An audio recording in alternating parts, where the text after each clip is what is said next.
வெண்முரசு. பன்னிரு படைக்களம் 22. அஸ்தனபுரியின் எல்லைக்குள் கர்ணன் நுழைந்தபோது பொழுது நன்றாகவே விடிந்திருந்தது. ஆனால் கிழக்கை மூடியிருந்து முகில்களில் சூரியன் கலங்கி உருவழிந்து பறந்திருந்தது. குறுங்காட்டின் இலைகளனைத்தும் நீர் சொட்ட அசைந்து கொண்டிருந்தன. இளந்தோரலில் அவன் அதுவரை அறிந்திராத ஒரு சேற்றுவாடை இருந்தது. கைகளில் நீரை பிடித்து குவித்து நோக்கியபோது நீர் சற்று வண்ணம் மாறியிருப்பதைக் கண்டான். மூக்கருகே கொண்டு சென்று அதன் கெடுமணம்தான் என்று உணர்ந்தான். அண்ணாந்தபோது வானமே கரிய நிற வண்டல் பரப்பாக தெரிந்தது. அதிலிருந்து புழுக்கள் போல் நெளிந்திறங்கின மழைச்சரடுகள். வாசிப்பது சந்தீப். அவன் மையப் பெருஞ்சாலையிலும் கோட்டை முகப்பிலும் இருந்த செயலின்மையை நோக்கிக் கொண்டே தேரில் சென்றான். அவன் புறவிகளின் குளம்படியோசையை காடு திருப்பியனுப்பிக் கொண்டிருந்தது.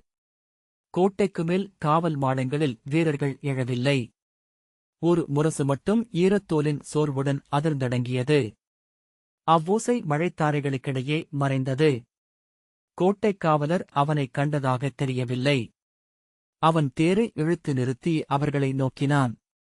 அவன் நின்றதைக் கண்டு ஒரு முதுகாவலன் கையை ஊன்றி எழுந்து சுவரைப் பற்றியபடி நடந்து அருகே வந்தான். அவனை அடையாளம் கண்டதும் வணங்குகிறேன் அங்கரே என்றான். என்ன நிகழ்கிறது இங்கே? கோட்டைக் காவல் நிறைகள் எங்கே என்று அவன் கேட்டான். அனைவரும் இங்குதான் உள்ளனர். இங்கு நோய் பரவியிருக்கிறது அரசே. என்ன நோய் என்று தெரியவில்லை. சிலருக்கு உடல் வெப்பு, சிலருக்கு உடல் குளிர்கிறது, சிலர் நோக்கிழந்தனர், சிலர் சொல்லிழந்துள்ளனர். மூதாதை தெய்வங்களின் பழி என்கிறார்கள் என்றான். கர்ணன் அப்பால் எட்டிப் பார்த்து படைவீரர்களின் முகங்களை பார்த்தான். அவை வெளிறிப் பழுத்து சிவந்து கலங்கிய விழிகளும் உலர்ந்த உதடுகளும் உந்திய கன்ன எலும்புகளுமாக தெரிந்தன. மறுசொல் எடுக்காமல் அவன் புரவியை செலுத்தினான். நகர்த்தருக்களினூடாகச் செல்கையில் அது முற்றிலும் கைவிடப்பட்டிருப்பதைக் கண்டான். அங்காடிகளில் வணிகர்கள் சுட்டும் சாய்வுக் கூரைகளுக்குக் கீழே சோர்ந்து அமர்ந்து ஒளியற்ற விழிகளால் நோக்கினர். புறவிகள் உடல் சிலிர்த்தபடி மழைத் துளிகள் உருண்டு சொட்டிய உடல்களுடன் நின்றன. அவை ஓடிப்பயின்று நீநாட்களாகிவிட்டன என்பதை அவற்றின் வயிறு பருத்து தொங்கியதிலிருந்து கண்டு கொண்டான். உடல் எடையால் அவற்றின் ஊன்றிய கால்கள் சற்றே விலகி வளைந்திருந்தன. வண்டிகள் சகடங்கள் சேற்றில் புதைந்திருக்க மழை தெரித்து சேறு கொத்து கொத்தாக ஆரங்களில் தொங்க அசைவின்மையின் வடிவமென நின்றன. உள்கோட்டையை அணுகும்போதுதான் அவன் காகங்களைக் கண்டான். மறுகணமே அவற்றை அவன் நகரை நெருங்கும் பாதையிலேயே கண்டிருந்ததை திகைப்புடன் நினைவு கூர்ந்தான். கடிவாளம் இழுக்கப்பட்ட தேர்ப்புறவிகள் திகைத்து காலுதைத்து நின்றன. அவன் திரும்பித் திரும்பி கண்தொட்ட இடமெல்லாம் கரிய சருகுக் குவைகள் போல உடல் குறுக்கி அமர்ந்திருந்த காகங்களை நோக்கினான். மீண்டும் கடிவாளத்தைச் சுண்டி புரவியை செலுத்திய போது அவன் பிடரி அச்சத்துடன் சிலிர்த்துக் கொண்டே இருந்தது. அவற்றின் கண்கள் அவனை நோக்கவில்லை என்பதை விழிகள் கண்டன. அவற்றின் நோக்கை உடல் உணர்ந்து கொண்டுமிருந்தது. மிக அருகே அணுகிய பின்னரும் கூட சுவரில் அமர்ந்திருந்த பருத்த காகங்கள் அசையாமல் இருந்தன. காற்றில் ஒன்றின் சிறகு சற்றே பிசிறிட்டது. கழுத்தை ஒசித்து அலகால் இறகை நீவிய பின் அது கீழிமை மேலேற துயிலில் ஆழ்ந்தது. அரண்மனையில் அவனை வரவேற்க அமைச்சர்கள் எவரும் இருக்கவில்லை. அமைச்சு மாளிகைக்குச் சென்றபோது கனகர் உள்ளறைக்குள் இருப்பதாக ஏவலன் சொன்னான். அமைச்சு மாளிகையிலும் பணிகள் நிகழ்வதாகத் தெரியவில்லை. சாளரங்களுக்கு அப்பால் மழைத்துளிகள் சொட்டிக்கொண்டே இருந்த ஓசை மட்டும் கேட்டுக் கொண்டிருந்தது. கனகர் ஏவலனுடன் உடல் குலுங்க ஓடி வந்தார். தங்கள் வரவை எதிர்நோக்கியிருந்தோம் அரசே என்றார். நேற்றே தாங்கள் வரக்கூடுமென எதிர்நோக்கினோம். அமைச்சர் பின்னிரவு வரை இங்கிருந்தார். இன்று காலை அவருக்கும் நோய் கண்டுவிட்டதென்று சொன்னார்கள். அவன் திரும்பி அமைச்சு மாளிகையை நோக்கிவிட்டு என்ன நோய் என்றான். விரிவாகச் சொல்கிறேன். தாங்கள் உடலை நன்கு கழுவிக் கொண்டாக வேண்டும். இதோ இந்த கரிய பாசியால்தான் நோய் பரவுகிறது என்கிறார்கள். உண்மையில் இது என்ன என்றும் எவ்வண்ணம் இங்கு வந்தது என்றும் எவரும் அறியவில்லை. காகங்களால் கொண்டுவரப்பட்டது என்கிறார்கள் என்றார் கனகர். அப்போதுதான் தன் கைகளும் உடலும் கரிபடிந்திருப்பதை கர்ணன் உணர்ந்தான். எத்தனை கழுவினாலும் அகல்வதில்லை என்றபடி கனகர் அவனை நீராட்டறைக்கு அழைத்துச் சென்றார். அங்கே கொதிக்கும் நீர் கொண்ட செம்புக் கலங்களில் வேம்பிலையும் எட்டிக்காயும் வில்வமும் வெந்த ஆவி எழுந்தது. கழுவ வேண்டும் என்பது மருத்துவர் வகுத்தது. அதனால் நோயை ஒத்திப் போடவே முடியும்.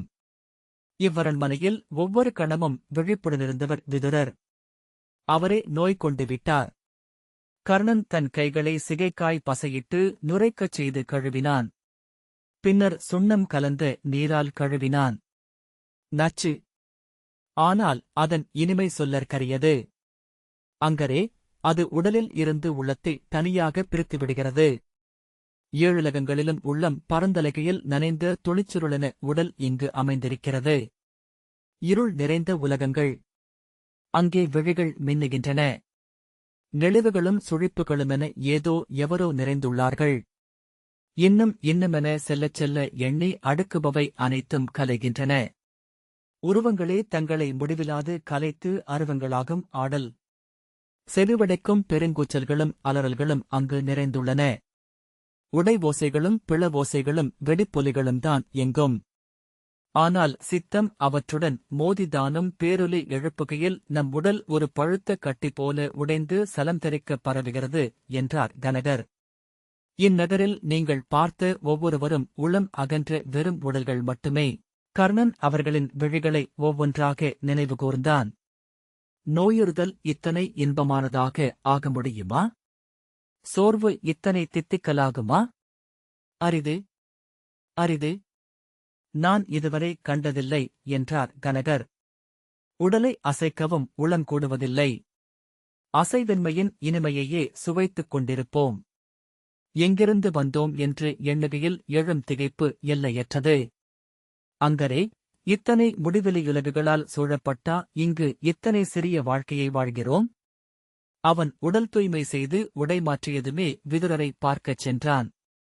அவரது மாளிகையின் முகப்பில் நின்றிருந்த காவலனும் நோயில் பழுத்திருந்தான். அவன் விழிகள் அனைத்தையும் கடந்து எங்கோ நோக்குபவை போலிருந்தன. உள்ளே மஞ்சுத்தரையில் விதுரர் படுத்திருந்தார். மெலிந்த கரிய உடலில் விலா எலும்புகள் மணல் அலைகள் போல தெரிந்தன. உலர்ந்த உதடுகள் ஒட்டியிருக்க முகம் மலர்ந்திருந்தது. விழியுருளைகள் உருண்டு கொண்டிருந்தன. ஏவலன் மெல்ல, அமைச்சரே என்றான். மீண்டும் மீண்டும் அவன் அழைக்க மிகத் தொலைவில் எங்கோ அவர் அக்குரலை கேட்டார். யார்? யாரது? என்றார். அங்கன், கர்ணன் என்றான் கர்ணன். நீயா? என்று அவர் சொன்னார். மதுர நாட்டிலிருந்து எப்போது வந்தாய்? கர்ணன் அமைச்சரே என்று உரத்த குரலில் அழைத்தான். நான் கர்ணன், அங்க நாட்டரசன். அவர் விழிதிறந்து அவனை பார்த்தார். ஆம், நீ அங்கன் என்றார். முகம் அப்போதும் மலர்ந்திருந்தது. காகி என்றார். நான் அன்னையைக் கண்டேன். கர்ணன் அவரை நோக்கிக் கொண்டிருந்தான். அவர் தன் வாயைத் துடைத்துக் கொண்டு நான் என்ன சொன்னேன் என்றார். காகியை பார்த்தீர்கள் என்று என்றான். ஆம், காகி. கரிய நீள்குழல் எழுந்து கற்றைகளாக பறந்தது. கைவிரல்கள் காகத்தின் அலகுகள் போல என்றபின் கையூன்றி எழுந்து அமர்ந்து கனவு. நகரில் இப்போது ஒவ்வொரு மானுடரும் 1000 மடங்கு பெரிய கனவுகளின் குவியல்கள் என்றார். கர்ணன் அரசர் என்ன செய்கிறார் என்றான். அவர் நோயுறவில்லை என்று விதுரர் சொன்னார். இந்நகரில் அவரும் கணிகரும் மட்டுமே நலமுடன் இருக்கிறார்கள். பல நாட்களாகவே பேரரசர் நோயில் இருக்கிறார். விழிமூடி படுத்து இரவும் பகலும் இசை கேட்டுக் கொண்டிருக்கிறார். பேரரசியும் நோயுற்றிருக்கிறார். அரசியரும் கௌரவர் நூற்றுவரும் அனைவரும் நோயிலேயே இருக்கிறார்கள். அனைவருமா? என்றான் கர்ணன். நோய் என்றால் படுக்கையில் அல்ல.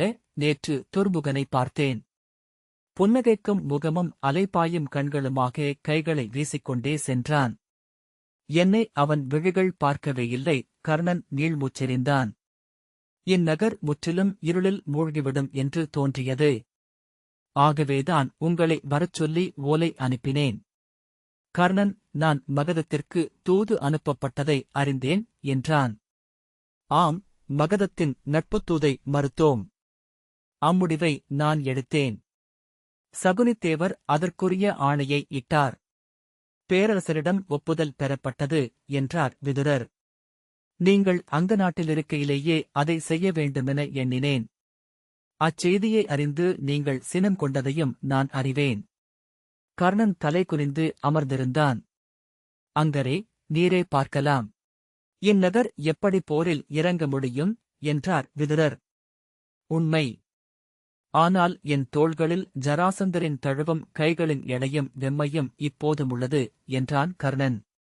அவர் எளிதில் வெல்லப்படத்தக்கவர் அல்ல, ஒன்றை ஒன்று நோக்கும் இரு ஆடுகளைப் போன்றவர் அவர். முடிவிலாது பெருகுபவர் விதுரர். ஆம், ஆனால் அவன் முன் நின்றிருப்பதும் ஒன்றை ஒன்று பெருக்கும் இணையாடுகளே என்றார். இருவரும் சில கணங்கள் அமர்ந்திருந்தனர். விதுரர் அவன் கைகளை எட்டிப்பற்றி, நான் சொல்வதற்கொன்றுமில்லை. இந்நகரும் அரசரும் உங்களால் காக்கப்பட வேண்டியவர்கள் என்றார். கணிகர் என்ன செய்கிறார் என்று அவரை நோக்காமலேயே கர்ணன் கேட்டான். அவர் உடல் நலமுற்றுவிட்டது. புறவியேறி நகரில் அலைகிறார். காடுகளில் வேட்டையாடுவதுமுண்டு என்கிறார்கள். கர்ணன் எழுந்து விதுரரின் கைகளைப் பற்றியபடி, நான் பார்த்துக் கொள்கிறேன் அமைச்சரே என்றான். துரியோதனனின் அரண்மனை படிக்கட்டில் ஏறும்போது கர்ணன் ஒரு வேறுபாட்டை உணர்ந்தான். அந்நகரில் அத்தனை சுவர்பரப்புகளும் பொருட்பரப்புகளும் சாம்பல் போன்ற கரும்பாசிப் பொடியால் மூடப்பட்டிருந்தன. துடைத்து துடைத்து சலித்து அதை விட்டுவிட்டிருந்தனர். அரண்மனை முகப்பில் பணியாளர்கள் அதை துடைத்துக் கொண்டிருந்தாலும் பாசிப்பரப்பு கூடவே தொடர்ந்து பரவிக் கொண்டிருந்தது. எங்கும் தொடாமல் சற்று நடந்தால்கூட சிறிது நேரத்தில் கைகள் கரிபடிந்திருந்தன. நடக்கும்போது கால்களின் கரிய அச்சுத்தடம் படிந்து ஓசையில்லாமல் பின்தொடர்ந்தது. அரண்மனைக் கோட்டையின் விளிம்பிலும் சாளர விளிம்பிலும் கூட காகங்கள் செறிந்திருந்தன. அரண்மனைக்குள்ளும் அவை உத்தரச் சட்டங்களிலும் உயரமான வளைவுகளிலும் நிறைகட்டியிருந்தன. ஆனால் துரியோதனனின் அரண்மனையைச் சுற்றி முற்றம் அப்போதுதான் துடைத்துக் கழுவி வைத்தது போலிருந்தது. மரக்கதவுகள் அரக்குமிளிர திறந்திருந்தன. மரத்தரைகளில் பொதுமணல் வரை என வைரத்தின் கோடுகள் படிந்திருந்தன. படிகளின் கைப்பிடி புதிய பிரம்பு போல ஒளிவிட்டது. அரண்மனைக்குள் ஓசையே இருக்கவில்லை. சாளரத் திரைச்சீலைகள் ஓசையின்றி அசைந்து கொண்டிருந்தன. அவன் தன் காலடிகளைக் கேட்டபடி நடந்தான். அவனை எதிர்கொண்ட இளையணுக்கன் தலைவணங்கி அரசர் உள்ளே அமர்ந்திருக்கிறார் என்று கைகாட்டினான். கர்ணன் தன்னை தொகுத்துக் கொண்டு துரியோதனனின் அறைக்குள் நுழைந்தான். வெண்ணிறமான திரைச்சீலைகளும் வெண்ணிறப் பீட விரிப்புகளும் கொண்ட பெரிய அறையில் சாளரத்தின் அருகே துரியோதனன் அமர்ந்திருந்தான். வெண்பட்டாடையை இடையணிந்து வெண்ணிற யவன பூந்துகிலை சால்வையெனச் சுற்றியிருந்தான். புகைச்சுருள் போல அவன் மேல் கிடந்தது அது. காலடியோசை கேட்டு அவன் திரும்பி நோக்கினான். வணங்குகிறேன் கௌரவரே என்றான் கர்ணன். முகம் மலர்ந்த துரியோதனன், வருக அங்கரே. தாங்கள் வரும் செய்தியை நான் அறியவில்லை என்றான். அவன் அமர கை காட்டியபடி, தங்கள் வரவு இந்நாளை இனிதாக்குகிறது என்றான். நான் நேற்று முந்தைய நாள்தான் கிளம்ப முடிவு செய்தேன். எதிர்காற்று இருந்தமையால் சற்று பிந்தினேன் என்றபடி கர்ணன் அமர்ந்தான். துரியோதனன் பேரழக கொண்டிருந்தான். உடலின் ஒவ்வொரு உறுப்பும் முழுமை கொண்டிருந்தது. புருவங்களில், மூக்கில், உதடுகளின் வளைவில், முகவாயில் மானுடத்தை மீறிய சிற்பக் கூர்மை. ஆனால் அவன் துரியோதனனாகவும் தெரிந்தான். இந்த உருவம் அந்த உடலுக்குள் இருந்திருக்கிறது. ஒவ்வொரு மானுடருக்குள்ளும் அந்த தெய்வ உருவம் வாழ்கிறது. நீரடியில் கிடக்கும் அருஞ்சிலை. அதன்மேல் அலையடிக்கும் நீர்வளைவுகளால் அது நெளிந்தும் ஒடுங்கியும் காணக் கிடைக்கிறது போலும். துரியோதனன் அவன் மேல் விழிகளை நட்டு இதழ்களில் மெல்லிய புன்னகையுடன் அமர்ந்திருந்தான். அவ்வினிய தோற்றத்திற்குள் தானறிந்து துரியோதனனைத் தேடி கர்ணனின் உள்ளம் தவித்தது. யார் இவன்? யயாதியா? ஹஸ்தியா? குருவா? பிரதீபனா? மானுடராக தோற்றமளிப்பது என்பது மாறாமை ஒன்றின் ஒரு காலத் தோற்றம். மாறாமை என்பது எவர் வடிவம்? யயாதியினூடாக, ஹஸ்தியினூடாக, குருவினூடாக, பிரதீபனினூடாக கடந்து செல்லும் அது என்ன? வருங்காலத்தில் எங்கோ 1000 ஆண்டுகளுக்குப் பின்னர் 1000 வாழ்வழுக்குகளுக்கு அப்பால் இதே முகம் இங்கே அமர்ந்திருக்கும். இப்புவியில் அழியாமலிருப்பவை முகங்கள் மட்டும்தான். அவன் முன் அமர்ந்திருந்து துரியோதனனுடன் பேசுவதற்கேதுமில்லை என்று தோன்றியது. அவன் எதிர்நோக்கி வந்தவன் பிறிதொருவன். விதுரரும் மருத்துவரும் குறிப்பிட்ட துரியோதனன் எரிமேன் என கனன்று கொண்டிருந்தான். அவன் எண்ணத்தை உணர்ந்து துரியோதனன் புன்னகைத்தான். ஆம், நான் தழல் விட்டுக் கொண்டிருந்தேன் என்றான்.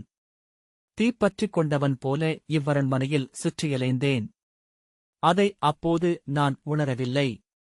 இப்போது உணர்கிறேன். இவ்வாறு அடங்கிய பின்னர், கர்ணன் இவ்வகையில் தங்களை பார்ப்பது நிறைவளிக்கிறது அரசே என்றான். இங்கிருந்து எழுவதற்கோ இவ்விடம் விட்டு அகல்வதற்கோ தோன்றவில்லை. வெளியே சென்று நான் அறிவதற்கொன்றுமில்லை. விழிமூடி அமர்ந்தால் என்னுள் முடிவிலாது செல்ல முடிகிறது.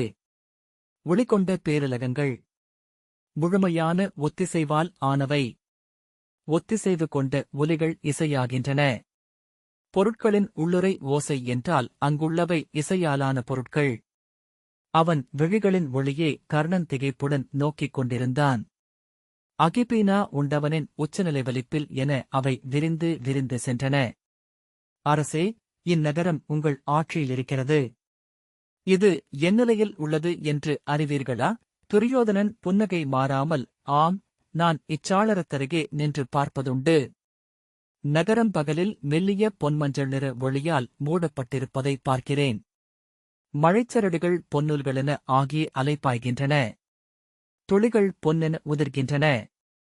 ஓசைகளும் மழைப்பொழிவும் முழுமையாக ஒத்திசைந்துள்ளன என்றான் துரியோதனன். பூசகர்களுக்குரிய மென்மையான உச்சரிப்பில் இரவில் மென்பச்சை நிறமாக ஒளிவிடுகிறது நகரம். சுவர்ப்பரப்புகள் மேல் பல்லாயிரம் கோடி மின்மினிகள் உடலொட்டி செறிந்திருப்பது போல. சில சமயம் நீலம் என்றும் சில சமயம் சிவப்பு என்றும் மயங்கச் செய்யும் ஒளி. இரவொளியில் நகரம் நிழல்களை இல்லாமல் பெருகியிருப்பதை நோக்கியபடி நான் நிற்பதுண்டு. விண்ணிலிருந்து நோக்கினால் ஒரு மீன் என இந்நகர் தெரியக்கூடும். அங்கே விண்மீன்களெனத் தெரிபவையும் இதேபோன்ற நகரங்கள்தானா என வியப்பேன் என்றான். கர்ணன் அவனை நோக்கியபடி சிறிது நேரம் அமர்ந்திருந்தான். ஒரு மெல்லிய தடை. பின்னோக்கித் தள்ளிச் செல்லும் பெருக்கு. அங்கிருந்து எழுந்து சென்றுவிட வேண்டும் என்று தோன்றியது. அதை உந்தி முன்னகர்ந்து, அரசே, ஜராசந்தருக்கு நம் அரசு நட்பு மறுத்துள்ளது. அறிவீர்களா என்றான். துரியோதனன் அதே புன்னகையுடன் அறிவேன் என்றான். விதுரர் சொன்னார். அதுவே உரியதென்றும் பட்டது. இந்த ஒத்திசைவிலிருந்து உதிர்ந்து எழ என்னால் இயலாது. இத்தருணத்தில் ஒரு போரை நான் விழையவில்லை. கர்ணன் எண்ணியிராதபடி சினம் கொண்டெழுந்தான். அங்கே இந்திரபிரஸ்தத்தில் நீங்கள் அவள் காலடியில் விழுந்து கிடந்தீர்கள். அப்போது நமக்காக கனிந்த விழிகள் மகதருடையவை மட்டுமே என்றான். துரியோதனன் கண்கள் விரிந்த மையங்களுடன் நோக்கி அசைவிழந்தன. அவர்கள் அவரைக் கொல்லக்கூடும். அவர்களிருவரும் இணைந்தார்கள் என்றால் வெல்வது உறுதி. துரியோதனன் புன்னகையுடன், காலடியில் கிடந்தேன் அல்லவா என்றான். கர்ணன் வியப்புடன் நோக்கினான். அக்காலடிகளை நான் கண்டேன் என்றான் துரியோதனன். மேலும் மேலுமென அவன் விழிகள் விரிந்தபடியே சென்றன. அக்காலடிகள், அவற்றின் ஒளிதான் அனைத்தும்.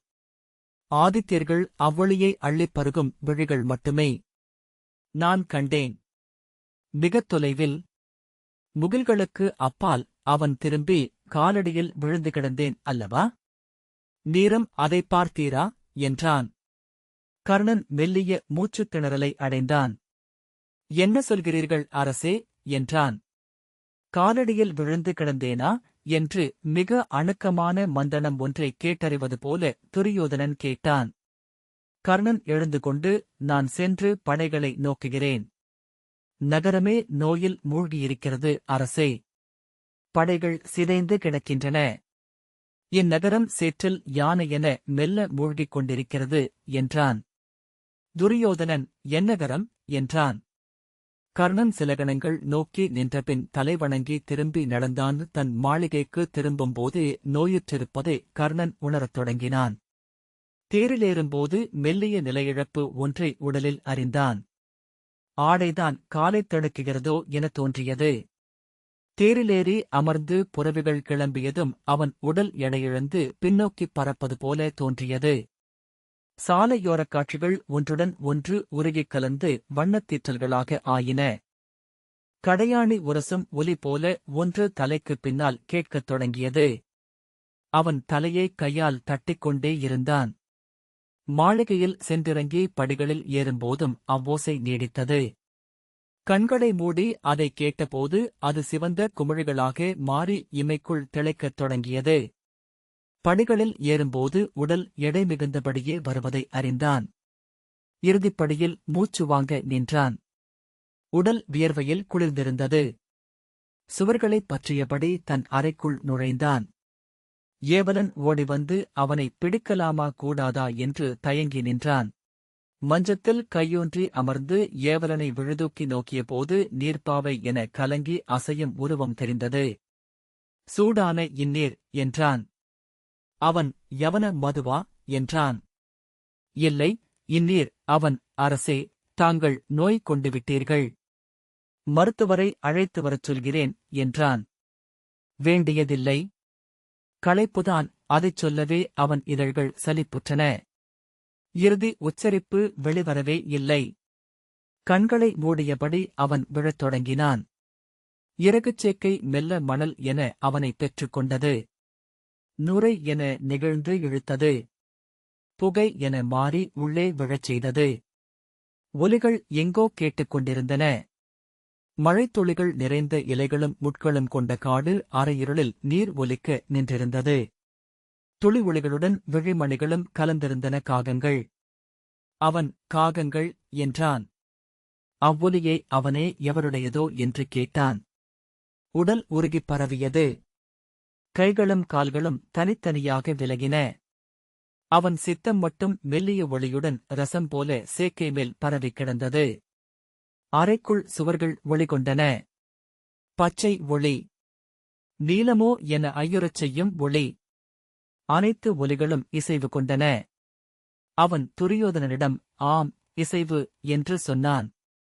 இவை முற்றிலும் இசைவு கொண்டவை. அனைத்திலுமோடும் இசைவு என்பது ஒரு பெரும் மாயவலை. அந்தச் சிலந்தி நஞ்சு நிறைந்தது. துரியோதனன் சிரித்துக் கொண்டிருந்தான். அவனுக்கு மேல் இளநீல ஒளி கொண்ட மேகம் ஒன்று நின்றிருந்தது. அவன் அவளைக் கண்டான். விழிநிறைத்து குருடாக்கிய பொன்னிறப் பேரொளி. அதை நோக்கி செல்லலாகாது என்று அவனிடம் எவரோ சொன்னார்கள். மேலும் மேலும் ஆழ்ந்து சொல்லிக் கொண்டே இருந்தனர். அச்சொல்லே அவனை அங்கே உந்தியது. அங்கு நின்றிருந்தவள் அவன் நன்கறிந்தவள். வட்டக்கரிய முகத்தில் ஒளிமிக்க கண்களும் இனிய புன்னகையும் கொண்டிருந்தாள். அவன் அவளை அணுகிச் செல்லச் செல்ல இனிய பெண்ணுருவாக சிரித்து அங்கே நின்றாள். அவனைக் கண்டதும் நாணம் கொண்டு விழிப்பீலிகளை சரித்தாள். கன்னங்களில் சிவந்த கனிவுகள் தோன்றித் தோன்றி மறைந்தன. அவன் காலடிகளே மெல்லிய அசைவாக அவள் உடலில் தெரிந்தன. அவன் அணுகியபோது அவள் விழிதூக்கி அவனை நோக்கினாள். அவன் நடுங்கும் கைகளால் அவள் இடையைத் தொட்டான். அவள் முகம் தூக்க கூந்தல் சரிந்து சுருள்களாக இறங்கியது. சுரிகுழல் கற்றைகள் முகத்தைச் சூழ்ந்து அசைந்தன. கரும்பளிங்கின் ஒளிவரிகள் படர்ந்த தோள்கள் மூச்சில் எழுந்தமைந்தன. அவன் அவள் அணிந்த பொற்கவசத்தை நோக்கினான். அவன் நோக்கை உணர்ந்து என்னை சகசிரகவசி என்கிறார்கள் என்றாள்.